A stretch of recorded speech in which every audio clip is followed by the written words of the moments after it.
Conozcamos las principales obligaciones tributarias. Bienvenidos. Es un gusto recibirlos en este recurso dedicado a conozcamos las principales obligaciones tributarias. Aquí, desglosaremos y explicaremos las responsabilidades clave que todos debemos cumplir como contribuyentes. Este conocimiento no solo es fundamental para asegurar el cumplimiento de la ley, sino también para contribuir al desarrollo y bienestar de nuestra sociedad. Los invitamos a explorar juntos estas obligaciones y a empoderarse con la información necesaria para manejarlas con confianza. Para comenzar, escucharemos las palabras de la licenciada Floribet Campos Campos, subdirectora de Educación y Cultura Fiscal del Ministerio de Hacienda.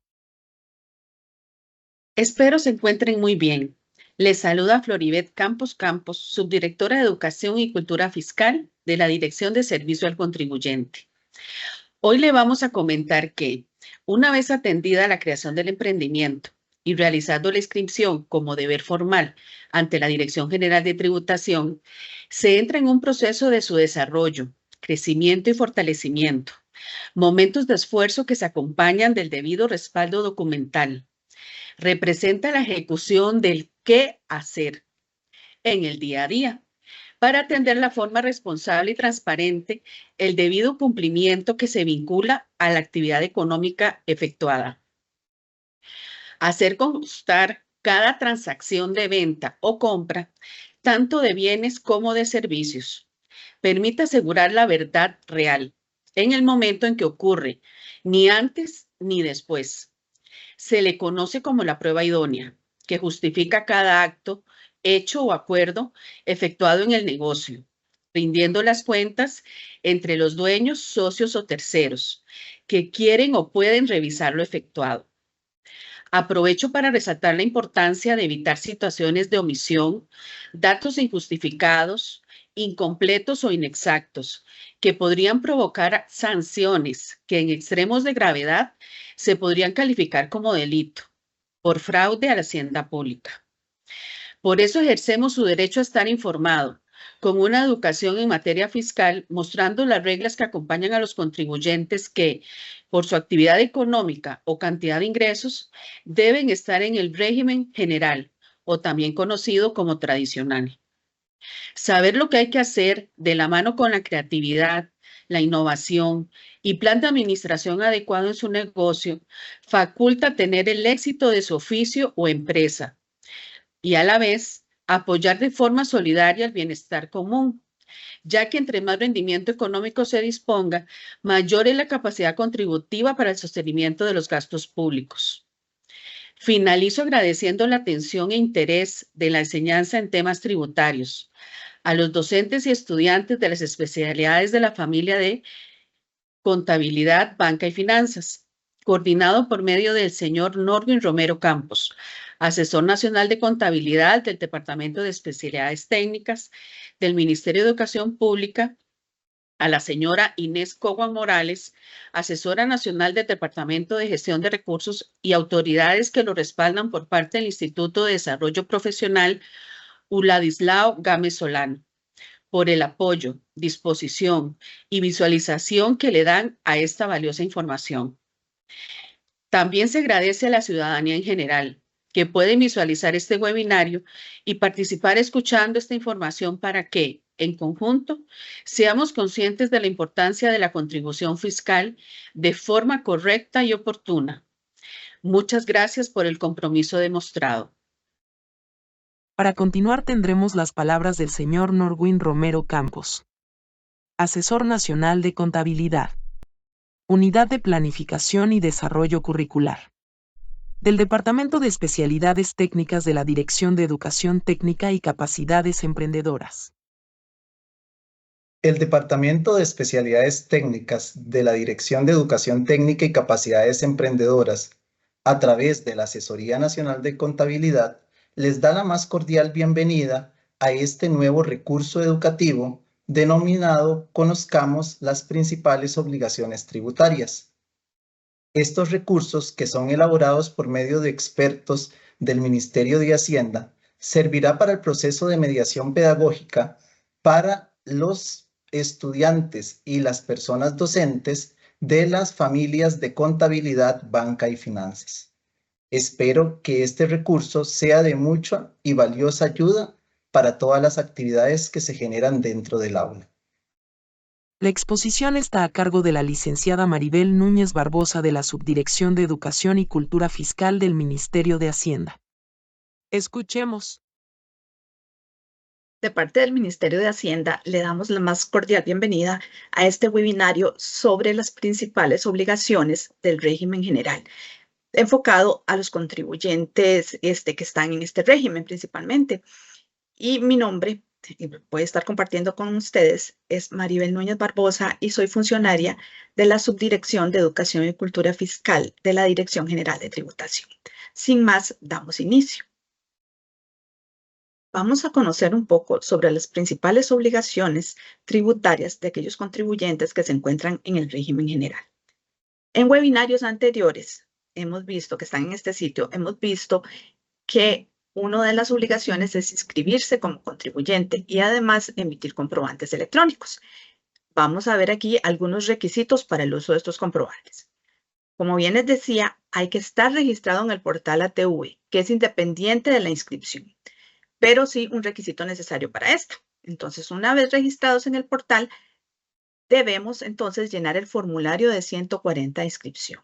Cuando nos vamos a sentar a hacer este trámite, debemos tener ya visualizado cuál es el sistema de facturación que vamos a utilizar, porque es un apartado que tiene el formulario de inscripción para poder completarlo, para poder seguir el trámite hasta terminar con buena causa, con buen resultado, este formulario. Entonces, hay que pensar en que debemos saber qué mecanismo de seguridad vamos a utilizar para firmar los comprobantes. Tenemos lo que es la firma digital, que es para persona física, y el sello electrónico para persona jurídica. Estos dos componentes solo se adquieren en las entidades financieras del país. Tienen un costo para los contribuyentes. Y un tercer recurso es la llave criptográfica del Ministerio de Hacienda. Esta llave criptográfica se descarga del portal y no tiene costo para el contribuyente. La diferencia con las anteriores es su alcance, porque a diferencia de la firma digital, que tiene un alcance más amplio a nivel legal, la llave criptográfica solo se puede utilizar para firmar comprobantes electrónicos. Esa es la diferencia, una de las diferencias sustanciales con los demás. Además, otro punto importante de los requisitos del uso de comprobantes es el de generar un usuario y su contraseña. Este usuario y contraseña lo que permite es enviar por un canal seguro los comprobantes electrónicos al validador del Ministerio de Hacienda para que sean aprobados por o bien pueden ser denegados, ¿verdad? Lo ideal es que sean aprobados siguiendo todos los lineamientos que establece la normativa tributaria. Un cuarto requisito es contar con un equipo de cómputo, bien sea, puede ser una tablet, puede ser un celular, un equipo, una laptop o una mesa de escritorio, una computadora de escritorio que tenga una capacidad suficiente para el sistema de facturación. ¿Por qué? Porque debe estar siempre conectado a Internet. Debe ser un sistema robusto que permita, si es una solución comprada, hecha a la medida, ahorita vamos a ver eso, entonces debe estar instaurado en el computador. Mientras que si se utiliza el desarrollo gratuito del Ministerio de Hacienda, pues siempre se debe estar, solo tiene acceso en línea, pero siempre se debe estar conectado a Internet porque el documento se debe ir a la Administración Tributaria o al Ministerio de Hacienda, como le quieran llamar, para su validación. ¿Y por qué además una impresora? Porque los consumidores finales, bien si estamos en un supermercado, por ejemplo, van a requerir el documento impreso, van a pedir el documento impreso y los contribuyentes están en la obligación de dárselo. Ahora vamos a ver qué es el sistema para emitir comprobantes. Tenemos un desarrollo propio, que es aquel en que decimos, no, es que por todas mis situaciones, por las actividades que yo manejo, necesito un desarrollo propio para facturar. Voy a contratar a un diseñador de software que me elabore ese software de facturación a la medida. Está, por otro lado, un desarrollo de un tercero, que son proveedores que hay en el mercado a raíz de de que se instauró la facturación como obligatoria por ahí del año 2018, en el mercado surgieron una serie de desarrolladores que ponen el servicio de alquiler, por así decirlo, por un número X de facturación me pagan cierto monto y es una opción que está en el mercado y que hay contribuyentes que la pueden utilizar. Y por último está la herramienta gratuita del Ministerio de Hacienda, que esta fue diseñada o ideada para aquellos contribuyentes con volúmenes bajos de facturación. ¿Y dónde podemos encontrar esta herramienta gratuita del Ministerio de Hacienda? Esto lo encontramos en el portal de ATV, Administración Tributaria Virtual, acá en el apartado de comprobantes electrónicos, en esta pestaña. Recuerde que debimos habernos inscrito, debemos haber llenado todas las especificaciones de facturación y ahora sí nos vamos a la pestaña de comprobantes electrónicos para habilitar la posibilidad de facturar. Es muy importante aquí indicar que no podemos emitir comprobantes electrónicos si no estamos debidamente inscritos ante la tributación. Entonces, en esta pestaña es donde se le da clic y se habilita la opción de llave criptográfica de producción, que es la que nos va a servir para firmar, para darle validez a ese documento. ¿Por qué de producción? Porque si ustedes revisan más abajo, hay una llave criptográfica de pruebas y esta solo se utiliza para los desarrolladores, efectivamente para que estos realicen pruebas. Entonces, ¿cuál es la que hay que utilizar? La llave criptográfica de producción. Al darle clic a esa pestaña de llave criptográfica de producción, nos va a habilitar otro apartado donde se va a tener que digitar un número o una clave de 4 dígitos, un PIN se llama, y hay que confirmarlo. Eso lo va a guardar el sistema para traerlo para firma. Eso siempre y cuando en este apartado 3 se marque esta casilla que dice soy usuario del facturador gratuito del Ministerio de Hacienda. Cuando esto se realiza, se vuelve el sistema más expedito, se mejora el proceso de facturación porque se guarda la información que aquí se consignó, la firma, el PIC, y entonces cada vez que se vaya a firmar un comprobante, no se va a tener que estar digitando esa información, sino que el mismo sistema carga los datos y se firma el formulario. Entonces es como una mejora a ese proceso de facturación. Importante en los formularios, en toda la estructura de lo que es facturación electrónica, en la factura debe ir el código CABIS.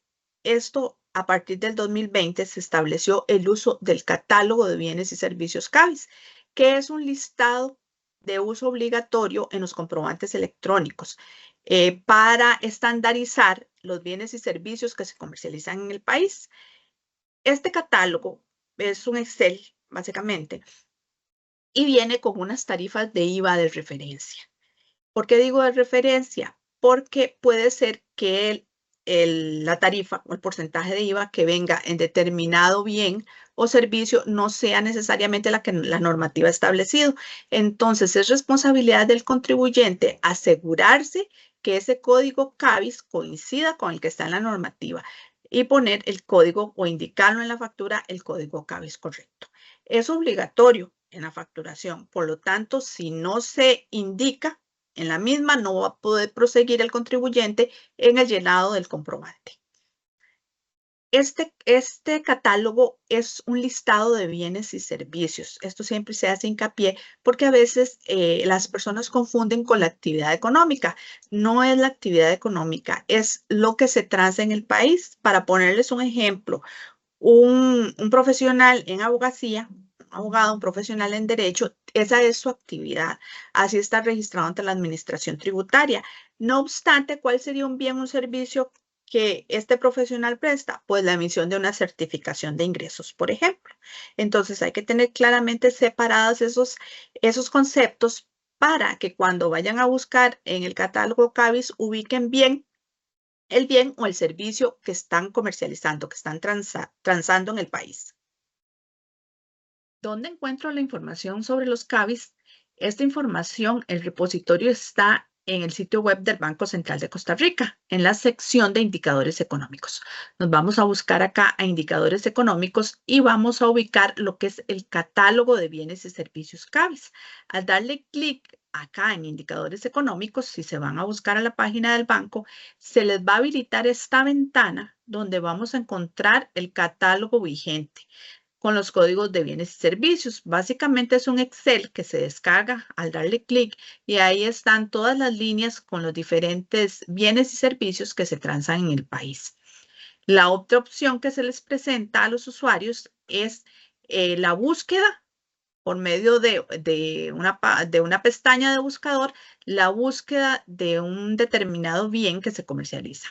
Por ejemplo, en el caso de un profesional en contabilidad que está registrado por servicios profesionales en contaduría y viene a buscar acá el código CABIS de un servicio que está prestando, en este caso la emisión de una certificación de ingresos, entonces se le van a habilitar, aquí puede ponerle, indicarle certificación o ingresos, la palabra, y entonces acá se le van a habilitar todas las categorías relacionadas con ese tema y además específicamente el bien o servicio que se está ubicando. Entonces el contador va a decir, mira, aquí está justamente la certificación de ingresos, le da clic y entonces le va a habilitar, se lo va a habilitar en esta ventanita o en esta línea y le va a cargar el código CABES respectivo y lo va a habilitar en el método de facturación, en la factura electrónica, en el caso de que le esté emitiendo la factura a un cliente.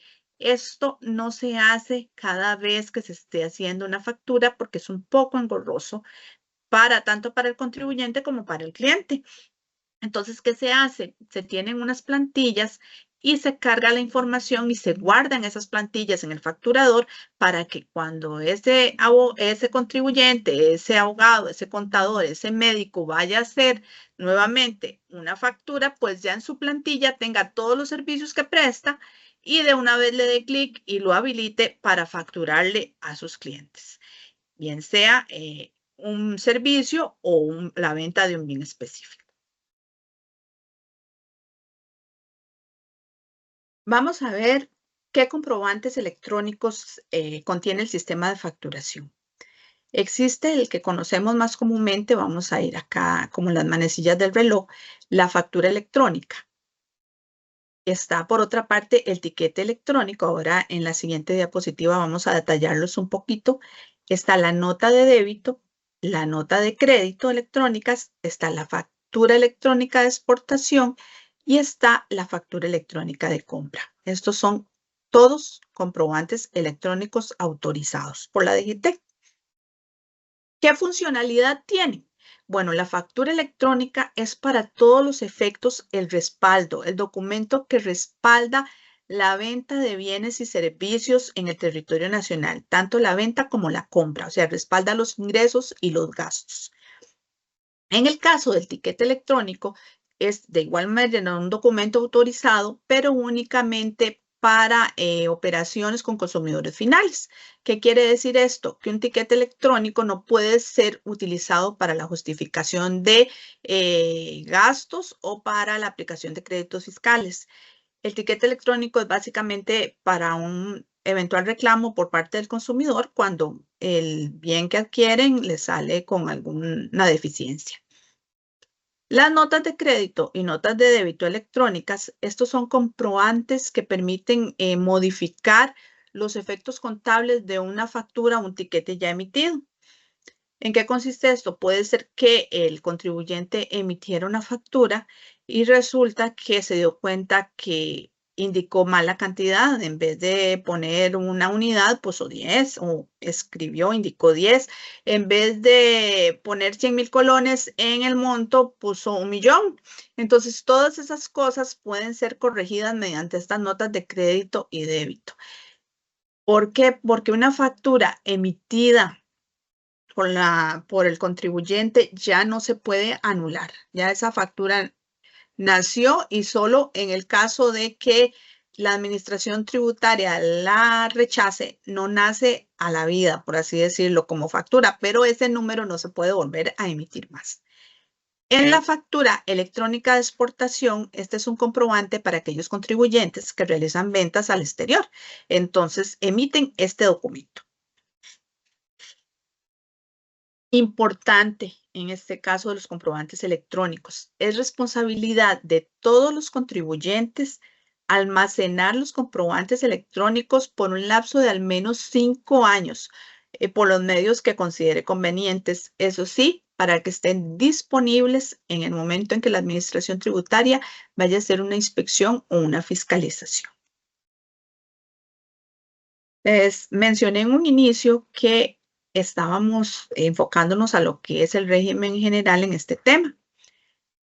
Existen básicamente dos regímenes en los cuales se pueden inscribir los contribuyentes. Está el régimen general, que es como menciono yo en algunas ocasiones, como la olla, donde el recipiente, donde se incluyen el universo de actividades económicas. Todas las actividades económicas básicamente pueden estar en el régimen general. Y existen regímenes especiales para situaciones ya claramente establecidas en la norma. Está el régimen de tributación simplificada, que como su nombre lo dice, simplifica las operaciones de IVA y renta de manera trimestral.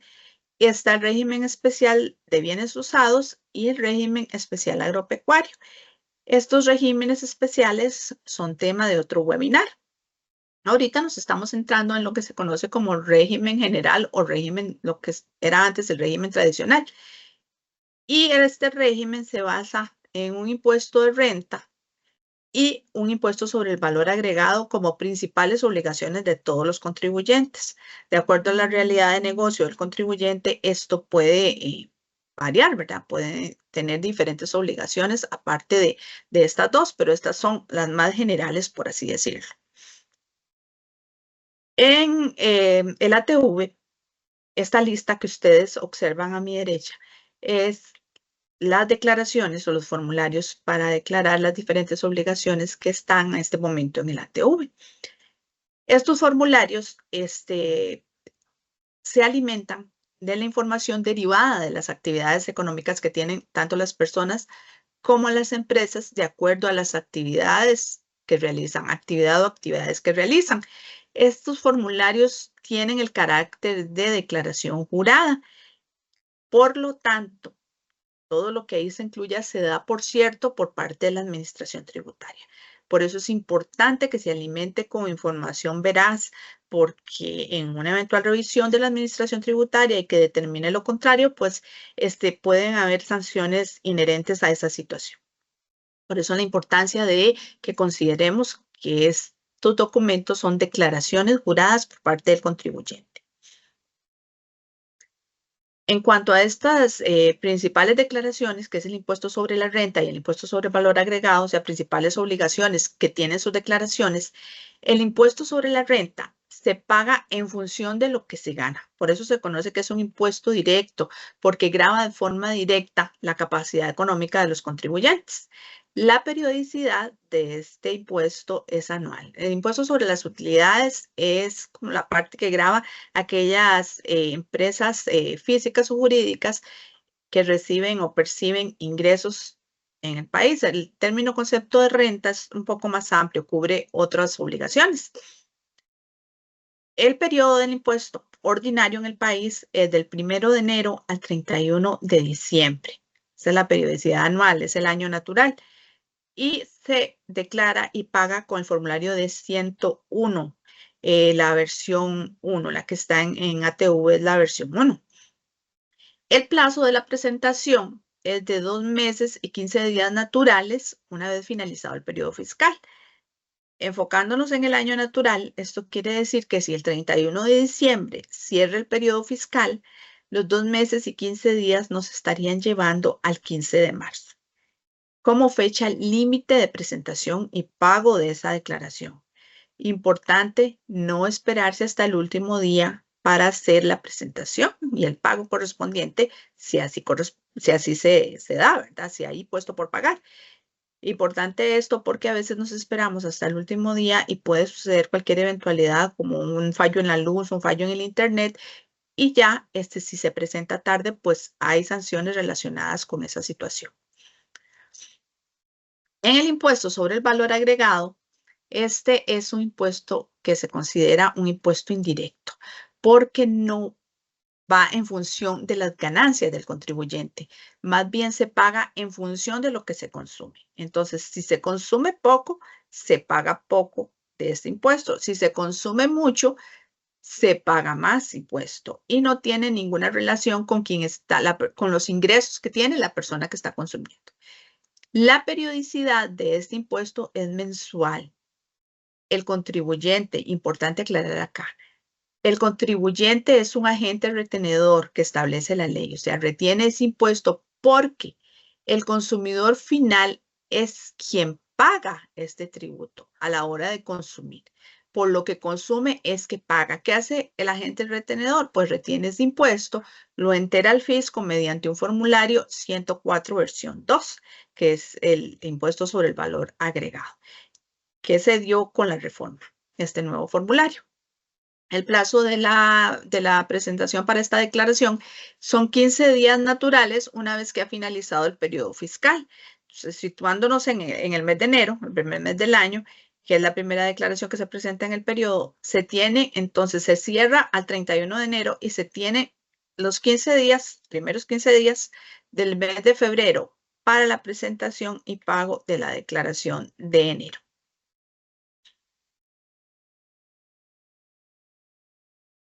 Vamos a ver entonces quiénes están obligados a declarar el impuesto sobre las utilidades. Ya dijimos que son aquellas personas que generan ingresos producto de una actividad lucrativa.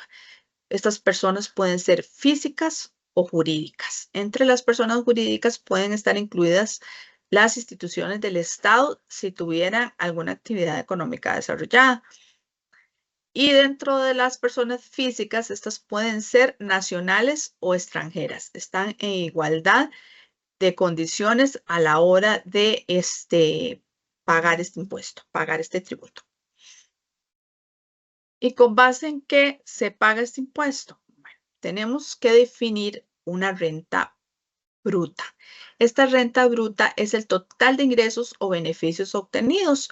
¿Producto de qué? De la facturación que se realiza en el año, de la facturación que se realiza en el periodo fiscal por las actividades económicas que generan dicho ingreso. Por ejemplo, si un contribuyente recibe una herencia en el periodo fiscal, esa herencia no es producto de la actividad económica por la que esté inscrito, producto de la actividad económica que genera. Por lo tanto, esa herencia no estaría dentro de esos ingresos gravables. Son solo aquellos que son producto de actividades económicas en el país. Y esos ingresos gravables, pues la ley nos permite deducirle gastos, pero no cualquier gasto. ¿Qué gastos nos permite deducir la ley? Bueno, aquellos que sean necesarios para generar ese ingreso, que sí o sí debo incurrir en ese gasto para generar el ingreso por el cual estoy inscrita ante la administración tributaria. Estos gastos además deben estar respaldados en comprobantes electrónicos como acabamos de ver y deben ser del periodo que yo esté declarando. Una vez que a esos ingresos gravables se le deducen los gastos, se obtiene la renta neta. Y la renta neta es para todos los efectos el monto sobre el cual se aplican las diferentes tarifas de impuestos. Entonces, esto es lo que se conoce también como base imponible. O sea, es lo que nos queda, el monto que nos queda de renta para poder pagar el impuesto, o de lo cual se aplican las tarifas del impuesto. Esas tarifas están contenidas en el formulario que está en ATV y de acuerdo a si es persona física o persona jurídica, pues se aplican las diferentes tablas. Vamos a ver acá un poquito de lo que es el formulario. El formulario, como les dije, está en ATV y por favor digiten la dirección completa de manera correcta, porque esto es como un banco, como la página de un banco. Deben tener el mismo cuidado como si estuvieran ingresando a la página del banco. Buscan ya previamente registrados, pues buscan el portal de ATV, porque recuerden que hay que registrarse en ATV, inscribirse, seguir con el método de facturación y ahora sí se le van a habilitar las declaraciones. No todo aquel listado de declaraciones se les va a habilitar a todos los contribuyentes. Se les va a habilitar las declaraciones que estén relacionadas con la actividad económica que realiza. Entonces se registra, ¿verdad? Con el número de identificación, con la contraseña que está vigente y le da a ingresar. A la hora de ingresar en el portal de ATV, se va a ir a la pestaña de declaraciones. En esa pestaña va a ubicar el formulario D101 de la declaración jurada del impuesto sobre la renta del sistema general. Vamos a seleccionar acá el periodo, que en este caso tiene que ser diciembre de 2024, y le vamos a dar llenar formulario. Cuando se le da clic a la pestaña de llenar formulario, se va a habilitar el cuerpo de la declaración. Esta declaración o este formato tiene varios apartados. Este primero es el encabezado del formulario. Este encabezado del formulario va a precargar los datos de identificación del contribuyente, que ya está previamente registrado. ¿Cuáles son esos? Número de cédula y nombre. En el caso de ser una persona física, van a ser nombre y 2 apellidos, ¿verdad? Tal y como se registró y tal y como lo carga del registro civil también. Y si es una sociedad, pues va a tener el formato de su cédula jurídica y del nombre de la sociedad. Aquí es válido recordar que solo hay un formulario de 101, lo que hace la diferencia es si estoy registrando una sociedad o si estoy registrando una persona física.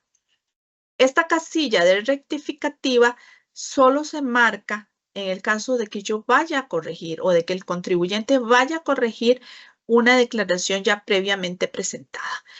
Entonces, si por error indiqué 12 de 2024 y yo ya lo había presentado, entonces de una vez me va a decir una alerta el sistema y me va a indicar que ya esa declaración está presentada, que si deseo hacer una rectificativa. Si no es el caso, entonces de una vez corrijo el periodo. Si es el caso de que estoy corrigiendo la declaración previamente presentada, pues sigo con el proceso y le marco la casilla de rectificativa y esta rectificativa viene a anular la anterior, por así decirlo. Esta va a ser, la rectificativa que se presenta va a ser para todos los efectos la que tiene validez tributaria, validez fiscal. El segundo, bueno, es el encabezado, es con todos los datos de identificación. El primer apartado son los activos y pasivos. Aquí se incluye todo lo que son los activos, las deudas del contribuyente y esto va a ser la correspondiente resta y va a indicar acá un total de capital neto, que es activos menos pasivos, le va a dar el capital en el caso de un contribuyente. Si esto es una sociedad, es muy importante, o sea, este apartado no alimenta lo que es el impuesto, pero sí es importante que se llene con la información respectiva que tiene el contribuyente, bien sea una persona física y con más razón una persona jurídica, porque esto se requiere para alimentar otra declaración que deben presentar las sociedades. El segundo apartado, que está compuesto por los ingresos, en este apartado se incluye todo lo que proviene de la actividad o las actividades económicas que desarrolla el contribuyente. Aquí podemos ver lo que son las ventas de bienes y servicios. Aquí ya están los servicios profesionales. Una persona puede tener ambas sin ningún inconveniente, puede recibir comisiones, puede generar intereses, dividendos, entonces puede tener alquileres. Entonces, todo lo que genere el contribuyente en esta parte de ingresos se va a indicar en las respectivas casillas y estas casillas que están sombreadas en amarillo son de llenado automático del formulario de la declaración. En este caso es un contribuyente que se dedica a la venta de bienes y servicios por 10 millones, el caso del ejemplo. Cuando ustedes vayan a llenar la declaración, no deben ponerle los puntos ni comas, ponen el dato corrido. Cuando ya le dan clic, el mismo formulario va a ponerle, de acuerdo al número de dígitos que ustedes hayan registrado, la puntuación correspondiente o los puntos o las comas que correspondan. Comas en realidad no van, solo puntos, porque otro dato importante en el llenado de declaraciones es que no se aceptan decimales. Deben ponerse números enteros porque el sistema no le va a registrar decimales en la declaración. A la hora de totalizar, entonces la parte de ingresos se habilita lo que son los costos, gastos y deducciones, estos que sean permitidos por ley. Aquí viene una lista y el sistema, ustedes le registran, si tienen toda esta información, pues la registran acá. En este caso del ejemplo, se va a registrar gastos de ventas y administrativos por 1 millón y otros gastos y costos y deducciones permitidos por ley por 2 millones. El sistema suma esos montos de gastos que van a ser efectivamente 3 millones. Y de una vez le aplica la tabla correspondiente del periodo que se está declarando. Y dice, ingresos menos gastos, son 10 millones menos 3 millones, le va a dar una renta neta a este contribuyente de 7 millones. Y de una vez a esa renta neta le aplica la tarifa de impuestos vigente, la escala o los tramos de tarifas vigente. Entonces tenemos un impuesto sobre la renta que define el mismo formulario de 329,100. Si no hay exoneraciones aplicadas, entonces define un impuesto sobre la renta después de exoneraciones de 329,100. Y luego se viene a la parte de créditos. Aquí en este apartado 5 de créditos es aquellas retenciones del 2% que se practican cuando se brindan servicios a instituciones del Estado. Están también lo que se conoce como pagos parciales y demás. En el caso del ejemplo, no tenemos créditos, entonces viene y define un impuesto del periodo del formulario de 329,100 y no hay otras retenciones, ni se realizaron pagos parciales, puede ser una empresa nueva, entonces define el impuesto neto por el mismo monto.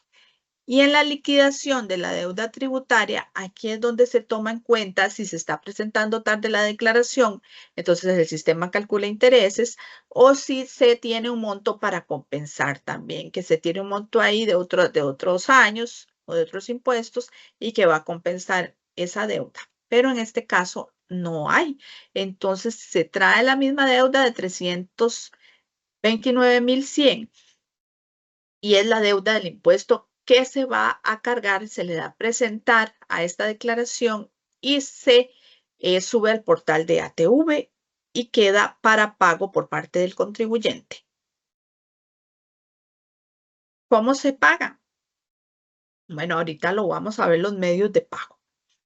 Vamos a ver antes de entrar a esos medios de pago lo que es el impuesto sobre el valor agregado, que es la ley 6826. Y como ya dijimos, es un impuesto que recae sobre el consumo. La ley establece una tarifa general del 13% para todos los bienes y servicios que se comercializan en el país, así como para las importaciones. Y además tarifas reducidas para situaciones claramente establecidas, que son del 4, del 2, del 1 y del 0,5%. Estas tarifas reducidas se aplican, por ejemplo, a servicios de salud, a servicios de educación, a lo que es canasta básica y productos agrícolas orgánicos. Son esas tarifas reducidas que establece la norma. Y la declaración, como mencionaba, es la 104. El procedimiento es el mismo, ingresar de forma segura, digitando toda la dirección que aquí pueden ver en el buscador que ustedes estén utilizando. Cuando ya se les habilite en la página o el portal del Ministerio de Hacienda, van a ubicar el icono de ATV. Y una vez ingresados en el ATV, pues van a registrar igualmente su número de identificación y la contraseña del contribuyente. Se van a la pestaña de declaraciones y ahora se va a ubicar la declaración del IVA, la de 104, versión 2. Se selecciona el periodo, que es mensual, y se le da llenar formulario. En el caso del ejemplo, en el encabezado estamos viendo que se va a llenar o se llenó la declaración de marzo 2024. Estos datos se alimentan automáticamente cédula y nombre o razón social. Y en el caso del cuerpo del formulario, lo que son las actividades, se selecciona, en este caso del ejemplo, es un electricista. Se ve el código de la actividad que tiene este servicio de electricista y se va a llenar la declaración. Este contribuyente tiene solo una actividad. Si existieran más actividades, pues la declaración se va llenando por las actividades que tenga el contribuyente. Esta es, si se quiere, la declaración más grande o más amplia que tenemos en el ATV. Se debe ir llenando por apartados.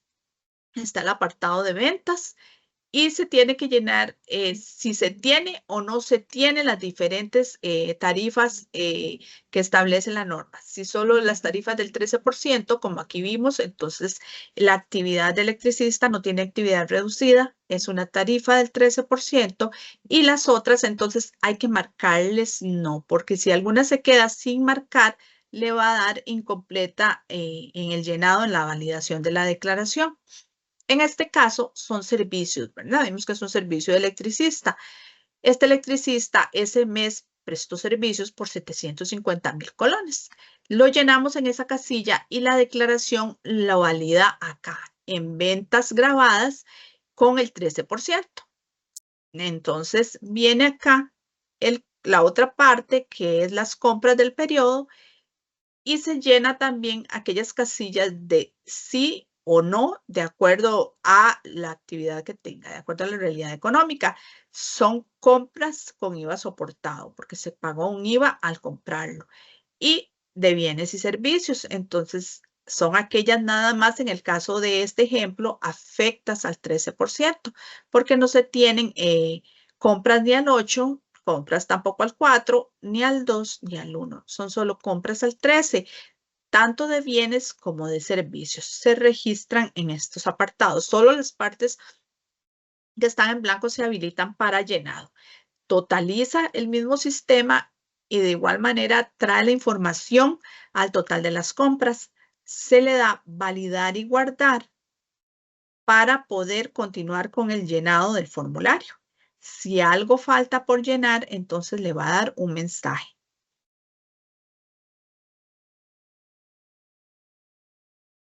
En la parte de determinación del impuesto, tenemos acá que va a establecer el impuesto generado por las operaciones grabadas.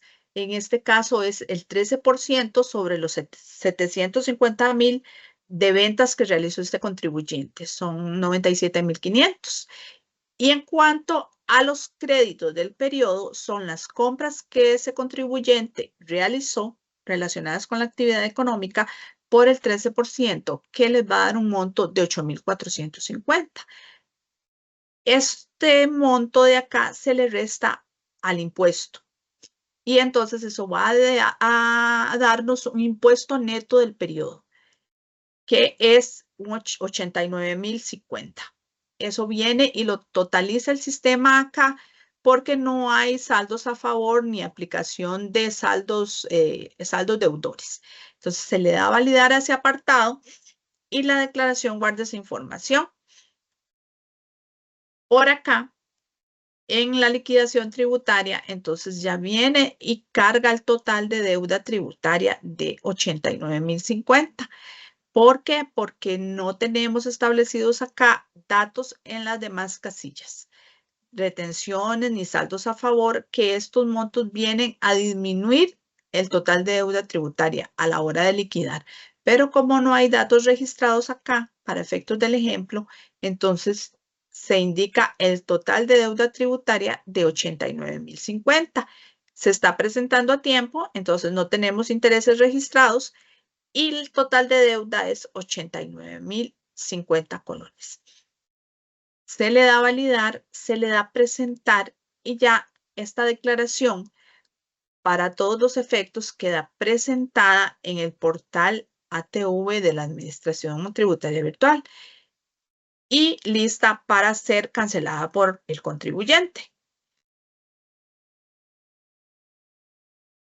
Importante que una vez presentada la declaración se debe descargar y almacenar cómo el contribuyente lo considere oportuno, ¿verdad? Por una eventual pérdida de información o cualquier situación, entonces deben resguardar la información tanto de declaraciones como de comprobantes que se hayan presentado en las diferentes plataformas.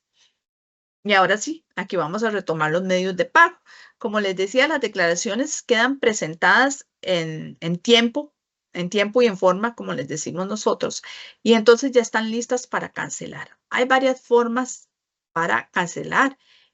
La forma por excelencia es la conectividad. ¿Qué quiere decir esto?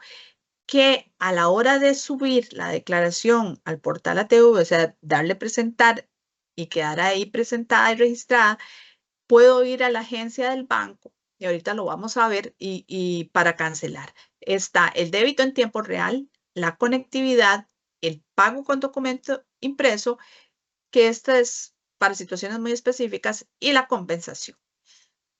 La compensación se da solo cuando tengo saldos a favor de periodos anteriores y ahí mismo en el formulario de la declaración puedo compensar la deuda. Pero los otros medios de pago es cuando ya tengo que pagar el monto. Y vamos a ver acá cuáles son.